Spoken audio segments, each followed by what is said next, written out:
आज हम civil procedure code के इंट्रोडक्शन से लेक्चर को स्टार्ट करेंगे। सिविल प्रोसीजर कोड को स्टार्ट करने से पहले हम एक बार थोड़ा सा डिफरेंस करना सीखेंगे सिविल और क्रिमिनल के बीच में। ऑल्दो सुनना बड़ा आसान होता है कि ये सिविल है, ये क्रिमिनल है, बट कभी कभी बहुत थिन लाइन होती है दोनों के बीच में, जब डिफरेंशिएट करना बहुत मुश्किल हो जाता है। पहले समझते हैं बेसिस ऑफ क्लासिफिकेशन को, ठीक है। अब सोसाइटी में दो तरह की गलतियां हो सकती हैं जिसे हम जनरली सिविल और क्रिमिनल कह देते हैं, है ना। तो दो रॉन्ग्स हैं, सिविल और क्रिमिनल, ठीक है। क्रिमिनल जो है वो अगेंस्ट सोसाइटी होता है और सिविल जो है वो अगेंस्ट इंडिविजुअल होता है। जैसे जनरली क्रिमिनल केसेस में आप देखते हैं कि स्टेट केस फाइल करती है, स्टेट वर्सेस जो अक्यूज्ड का नाम है XYZ, कुछ भी हो सकता है। ऐसा क्यों होता है?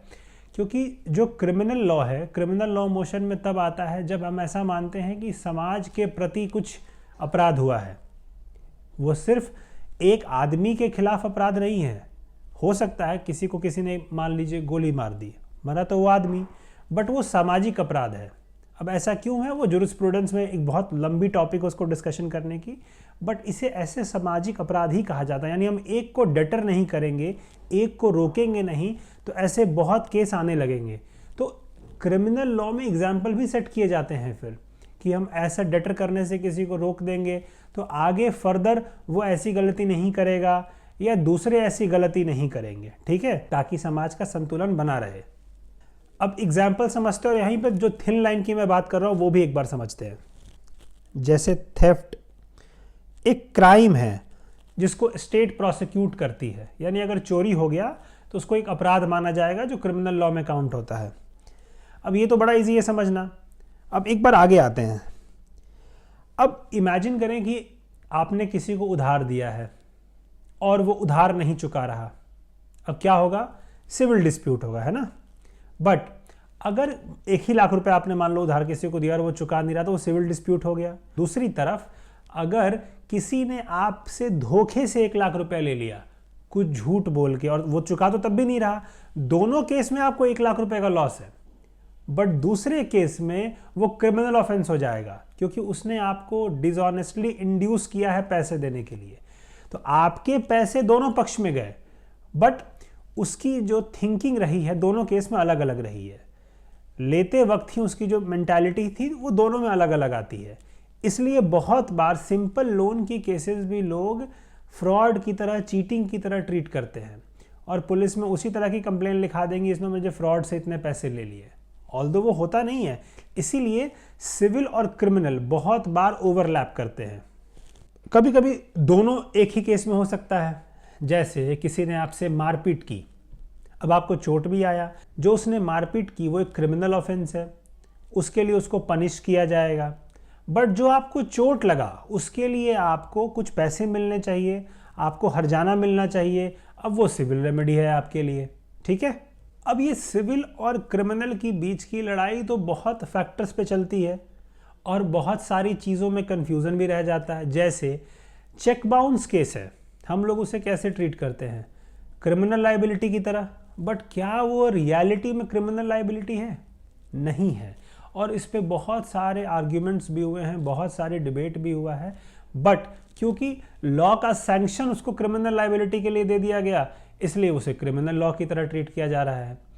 वो होना सिविल लायबिलिटी ही चाहिए। ऑफ कोर्स अगर आपने किसी को चेक दिया, ठीक है, किसी बिजनेस के अगर आपने कुछ सामान खरीदा और आपने किसी को चेक दिया, कल होके वो चेक बाउंस हो गया तो वो सिविल लायबिलिटी है। ऐसे जैसे मैंने आपको शुरू में क्या समझाया कि बहुत बार लोग सिविल लायबिलिटी को, यानी आपने किसी को लोन दिया, कल होके पैसे नहीं दे रहा है और आपने ऐसा फ्रेम कर दिया कि उसने डिसऑनेस्टली आपसे पैसा लिया है, तो वो फॉर्जरी हो जाता है, चीटिंग हो जाता है। अब वैसे केसेस में और ऐसे केसेस में क्या अंतर है? यहाँ पे लॉ का एक सैंक्शन मिला हुआ है कि नहीं, ये क्रिमिनल लायबिलिटी है। ऑल्दो बहुत थिन लाइन का डिफरेंस है दोनों के बीच में, ठीक है। अब सिविल क्रिमिनल पर हम इतना डिस्कस क्यों कर रहे हैं? ताकि जब हम सिविल सूट पढ़ें तो हमें समझ रहे कि अच्छा ये क्रिमिनल भी हो सकता है, तो हमारे आर्ग्यूमेंट्स वैसे प्रिपेयर हो सकते हैं कि नहीं, जो सिविल सूट ये फाइल हुई है ये क्रिमिनल केस का है और इसे सिविल में डील नहीं करना है। एंड सेम अदरवाइज भी चलता है। बहुत बार क्रिमिनल केसेस में हम ये आर्ग्यू करते हैं कि नहीं, ये कंप्लीटली सिविल नेचर का है, इसे एक फ्रेम किया जा रहा है, इसे एक जामा पहनाया जा रहा है कि ये क्रिमिनल की तरह दिखे, ठीक है। अच्छा, डिटरमाइनिंग फैक्टर क्या होता है? डिटरमाइनिंग फैक्टर है हमारा लीगल कॉन्सिक्वेंस, यानी सिविल और क्रिमिनल में बाद में क्या होगा, जब घटना घट गई उसके बाद क्या होगा, उससे भी फर्क पड़ता है कि सिविल है या क्रिमिनल, ठीक है। जैसे क्रिमिनल जुरिस्डिक्शन में जनरली पनिशमेंट होती है, फाइन भी होती है, दोनों भी हो सकता है, बट जनरली पनिशमेंट होती है, ठीक है। एंड सिविल साइड में क्या होता है, आपके राइट्स को इन्फोर्स कराया जाता है, इन जनरल आपके राइट्स को इन्फोर्स कराया जाता है, जो आपके डैमेजेस हुए हैं वो आपको पे किए जाते हैं, अगर कोई परफॉर्मेंस ऑफ कॉन्ट्रैक्ट होना है वो कराया जाता है, ठीक है। तो जो आगे चल के आने वाला है, यानी जो नुकसान हुआ है उसकी भरपाई जिस तरीके से होगी, जैसे ब्रीच ऑफ कॉन्ट्रैक्ट है ना, अब इसमें आपको डैमेजेस भी मिलते हैं, और अगर कॉन्ट्रैक्ट किसी तरीके से पूरा होने वाला है, जैसे आपने अग्रीमेंट टू सेल किया प्रॉपर्टी के लिए, आपने पैसे दे दिए, अगला वो प्रॉपर्टी आपको नहीं दे रहा, आप कोर्ट जाके ये कह सकते हो कि हमें ये प्रॉपर्टी चाहिए, हमने इसे पैसे दे दिए हैं और ये हमें अब प्रॉपर्टी नहीं दे रहे। कोर्ट स्पेसिफिक परफॉर्मेंस के लिए डायरेक्शन देगी और उसे प्रॉपर्टी आपको देना पड़ेगा, ठीक है। इन जनरल ऐसा होता है, ऑफ कोर्स जो लिटिगेशन होते हैं उसमें बहुत तरह के पॉइंट्स होते हैं, बट जनरली लॉ तो यही है ना। हाउस ट्रेसपास, इम्प्रिजनमेंट है, बिना बताए आपके घर में कोई घुस रहा है, वो गलत है ना, अब ये क्रिमिनल हो गया, लाइबिलिटी इसके लिए, ठीक है। चेक डिसऑनर, अभी हमने डिस्कस किया चेक डिसऑनर पे।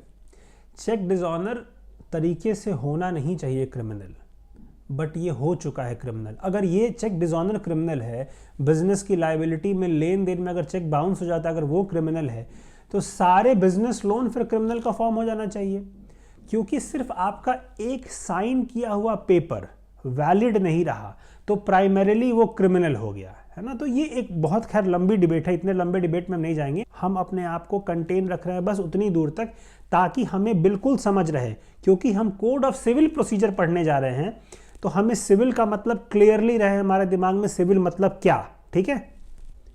हमने समझ भी लिया कि क्रिमिनल केस का आउटकम क्या होगा, पनिशमेंट हो सकती है, फाइन हो सकती है, सिविल का भी वैसे ही हमने समझा कि स्पेसिफिक परफॉर्मेंस हो सकता है, डैमेजेस मिल सकते हैं, ठीक है। इन जनरल ऐसे ही होता है। अच्छा, सब्सटैंटिव और प्रोसीजरल लॉ पे हमने लास्ट क्लास में एट लेंथ डिस्कशन किया था कि सब्सटैंटिव और प्रोसीजरल क्या होते हैं। वो एट लेंथ नहीं कह सकते उसे, वो ब्रीफ में ही है, बट हमारे सब अंडरस्टैंडिंग के लिए वो एट लेंथ ही है। तो सब्सटैंटिव लॉ जो है वो राइट्स हमें देता है और प्रोसीजरल लॉ हमें रास्ता बताता है, ये हमने समझा। प्रोसीजरल लॉ हमेशा सब्सटैंटिव लॉ के लिए वर्क करता है, यानी जनरली अगर प्रोसीजरल लॉ में कुछ गैप है तो उसको फिल किया जा सकता है सब्सटैंटिव उद्देश्य को पूरा करने के लिए। ये बात बिल्कुल ध्यान रखें, इसीलिए प्रोसीजरल लॉ को हार्मोनियसली कंस्ट्रक्ट किया जाता है, ठीक है। अच्छा, इसमें एक चीज़ और है जो हम देख लेते हैं कि procedural law creates no independent right but only provides the mechanism to enforce existing right. जो हमने कहा उसी चीज़ को एक अलग वे में ये कहा गया है कि वो जनरली राइट प्रोसीजरल लॉ आपको नहीं देता बट इन्फोर्स कराता है। जैसे अगर कोई राइट आपको नहीं मिलने वाला सब्सटैंटिव लॉ में, क्या वो प्रोसीजरल दे देगा? नहीं दे पाएगा, ठीक है। अब ये हमने एक बेसिक डिफरेंस समझा सिविल और क्रिमिनल लॉ के बीच में। अभी माइन्यूट रखते हैं इसको, क्योंकि जब हम आगे जैसे जैसे लेक्चर्स बढ़ेंगे और केस वाइज जब प्रॉब्लम हमारे सामने आएगी तो हमें बेटर समझ में आएगा। बहुत सारे एग्जाम्पल्स होते हैं, जैसे आज के टाइम पे जितने लोगों का जमीन का लफड़ा है, मसला है, वो क्या हो जा रहा है, उसको एक क्रिमिनल लॉ का रूप दे दिया जा रहा है कि नहीं ये अगर ज़मीन पे झगड़ा हो गया है थोड़ा सा तो वो मतलब वो प्रेशर बनाया जा रहा है एक तरीके से, तो वो है सिविल डिस्प्यूट ही, बट उसे एक लोगों की हैबिट हो गई कि नहीं क्रिमिनल मोशन स्टार्ट करो इसमें, ठीक है। तो अब सिविल पे आ जाते हैं हम। तो सिविल डिस्प्यूट्स के लिए रेमेडी चाहिए और रेमेडी के लिए हमें राइट्स इन्फोर्स करने पड़ते हैं। अब जो हमारे राइट्स हैं उसको इन्फोर्स करने के बहुत सारे तरीके हैं। हम सीपीसी को स्टार्ट करने से जस्ट पहले थोड़ा हिस्ट्री पढ़ते हैं सीपीसी का, कि सीपीसी कब से लगा हमारे देश में और क्या क्या डेवलपमेंट्स आई है, इसे हम ब्रीफली ही समझते हैं, ठीक है। तो स्टार्ट करते हैं प्री 1859 का सिनेरियो, यानी 1859 से पहले हमारे देश में क्या चल रहा था। तो ऑफ कोर्स आज का जो इंडिया का मैप है और तब में डिफरेंस था, बहुत सारे प्रोविंस थे, रेगुलेटेड थे, नॉन रेगुलेटेड थे, है ना, प्रेसिडेंसी टाउन्स थे। अब वहाँ पे उस वक्त क्या होता था कि एक ही जगह में, एक ही एरिया में मल्टीपल प्रोसीजरल लॉज चलते थे। एग्जाम्पल के लिए कहते हैं कि बंगाल में सिर्फ 9 तरह के प्रोसीजरल लॉ सिर्फ और सिर्फ बंगाल में थे। अगर सिर्फ बंगाल का ये हाल है तो सोचो बाकियों का क्या होता, जैसे मद्रास हो गया, बॉम्बे हो गया, उन लोगों में भी तो डिफ़िकल्टी आती होगी। ऑफ कोर्स उस समय उतना ट्रेड नहीं था एक दूसरे जगह के बीच में, तो सिविल डिस्प्यूट्स जो होते थे, डिस्प्यूट्स भी आज के हिसाब से कम ही होंगे, है ना। बट ये प्रॉब्लम क्रिएट कर रही होगी एडमिनिस्ट्रेटिव मशीनरी में। एक बंगाल के अंदर ही मान लीजिए कोई अलग अलग जगह से रह रहा है और दोनों में अलग अलग प्रोसीजर फॉलो हो रहा है। अब दोनों का जो फैसला होगा वो अलग अलग डायरेक्शन में होगा, यानी पहले जाओ वहाँ का प्रोसीजर समझो, तो ये क्या होता है, ये हर्डल क्रिएट करता है समझने में, है ना। तो 1859 से पहले कोई यूनिफॉर्म कोड नहीं था। एग्जाम्पल मैंने अभी बताया कि बंगाल में सिर्फ 9 तरह के सिविल प्रोसीजर सिस्टम्स थे, ठीक है। और हर ब्रिटिश इंडिया में, तब तक ब्रिटिश इंडिया हो चुका था, महारानी के पास पावर आ गई थी, कंपनी हट गई थी। अब 1859 का फिर कोड आता है, किस लिए आता है कि हम प्रोसीजरल केओस को ख़त्म करेंगे। बट इसकी भी लिमिटेशन है। जो प्रेसिडेंसी टाउन्स में सुप्रीम कोर्ट थे उस वक्त के, वो जब हम अगले लेक्चर में हम कोर्ट और जुरिस्डिक्शन को डिस्कस करेंगे कि सीपीसी किस कोर्ट में लगता है, क्यों लगता है, कैसे लगता है, तो हम बेटर समझ पाएंगे कि जो कोर्ट एंड जुरिस्डिक्शन सिस्टम क्या है, ठीक है। फिलहाल अब इतना ही समझते हैं। And presidency small cause court है, ठीक है। धीरे धीरे ये एक्सटेंड हुआ ब्रिटिश इंडिया में और हाई कोर्ट में चार्टर्स के थ्रू। चार्टर्स क्या थे, एक एक्ट है एक तरीके का। अब से सब्सिक्वेंटली क्या होता है फिर 1877 में, यानी बनने से बहुत जल्दी ही 1877 में जो इनएडिक्वेसीज थे उसको ख़त्म करने की कोशिश की गई, इसलिए फ्रेश एक्ट लगता है।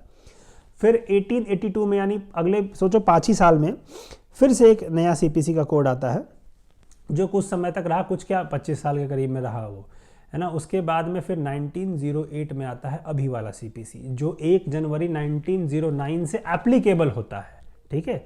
8 का ही आता है, इसलिए इसको सिविल प्रोसीजर कोड 1908 ही कहते हैं, ठीक है। अब जो 1908 का कोड आता है, जिसको हम एट लेंथ पूरा पढ़ेंगे, हमारे आने वाले सारे लेक्चर्स उसमें उसके लिए ही होंगे। उसमें भी मेजर अमेंडमेंट्स आए 1976 में, बहुत मेजर अमेंडमेंट्स आए, जहां स्पीडी डिस्पोजल ऑफ सूट्स की बात की गई, प्रोसीजर को बहुत सिंप्लीफाई किया गया। फर्दर 1999 में अमेंडमेंट्स आए, ठीक है, जो डिले कर्व करने की बात करते हैं, ऑल्दो वो फुल्ली नोटिफाइड नहीं रहे थे। फिर 2002 में जो अमेंडमेंट एक्ट आया, उसने कुछ प्रपोजल्स को डिलीट किया और बाकी वो लग गया, उसके बाद से इन्फोर्स हो गया, है ना। तो 2002 के जो अमेंडमेंट्स थे वो मेजरली क्या थे कि जो प्रोसीजरल स्टेप्स हैं उसमें टाइम लिमिट्स लग गया, है ना, सो इशूइंग ऑफ समन्स में, डब्ल्यूएस में, ठीक है। और ऑल्टरनेट डिस्प्यूट रेजोल्यूशन को भी वो अमेंडमेंट प्रपोज करता है। तो बहुत सारी चीज़ें नई आई, ताकि जो हमने लास्ट टाइम में आखिरी लेक्चर में क्यों पढ़ा था कि प्रोसीजरल लॉज कैसा होना चाहिए, क्योंकि वही है जो बताता है कि ये बेटर है, जो अच्छे की तरफ हम बढ़ें और हम अपनी लिमिटेशंस को धीरे धीरे पीछे छोड़ते जाएं, है ना। वही लिमिटेशंस अभी हैं, कुछ आने वाले समय में और इनकॉर्पोरेट हो गए। आज भी बहुत सारे हर्डल्स हैं प्रोसीजरल लॉ में, जब हम पढ़ेंगे तो वैसे समझेंगे कि रियल लाइफ में क्या क्या हर्डल्स आते हैं, ठीक है। अच्छा, 1882 का जो कोड था उसका स्ट्रक्चर देखो, 652 सेक्शंस थे तब। अब अभी का हमारा जो स्ट्रक्चर है सीपीसी का वो कैसा है। हमारे स्ट्रक्चर में सेक्शंस हैं 1 से लेके 158 तक। अब ये क्या है, अब एग्जाम्पल समझते, जैसे मैंने फर्स्ट क्लास में भी दिया था कि मान लो आपको एग्जाम देना है, तो एग्जाम देना है तो वो कुछ सब्सटैंटिव हो गया, ठीक है। अब एग्जाम देने के लिए फॉर्म भरना है, ये कहाँ कहा गया, ये सेक्शंस में कहे गए, एग्जाम्पल के लिए समझा रहा हूं मैं। और फॉर्म कैसे भरना है ये कहा गया, वो ऑर्डर्स में कहे गए, रूल्स के थ्रू। अब आप समझ गए, तो सेक्शन हो गए 1 से 158 तक। जो ऑर्डर्स है, ऑर्डर से 1 से लेके 51 तक हैं। उसके अंदर में बहुत सारे रूल्स भी हैं जो मेथड्स को प्रिस्क्राइब करते हैं कैसे कैसे आपको काम करना है, ठीक है।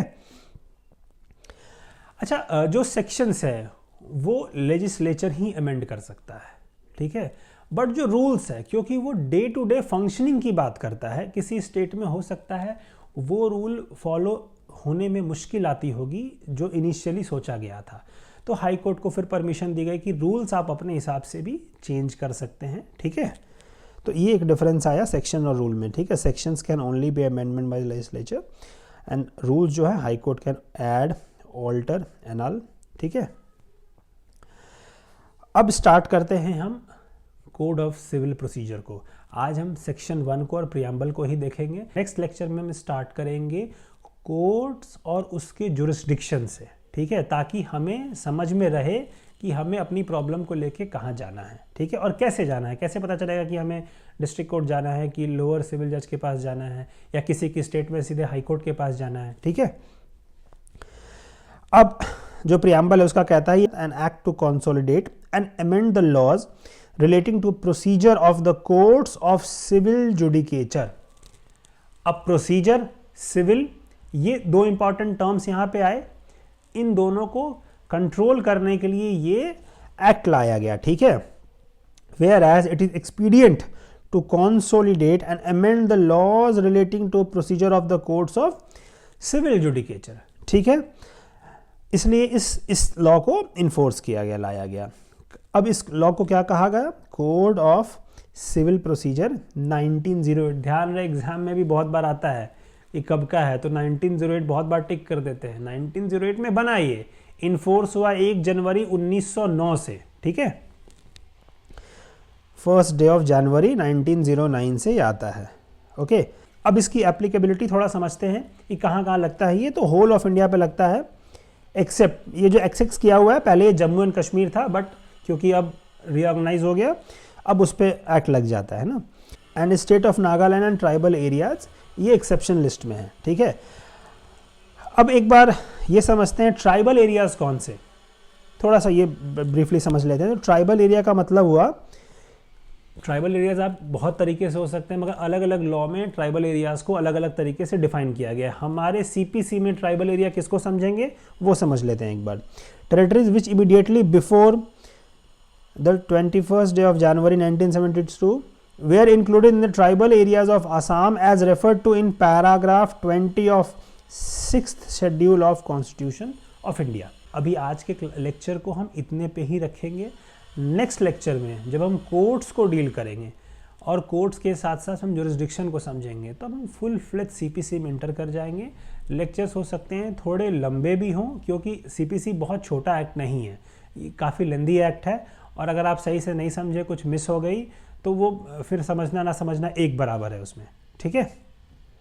आज के लिए इतना ही, थैंक यू, फिर नेक्स्ट लेक्चर में मिलते हैं।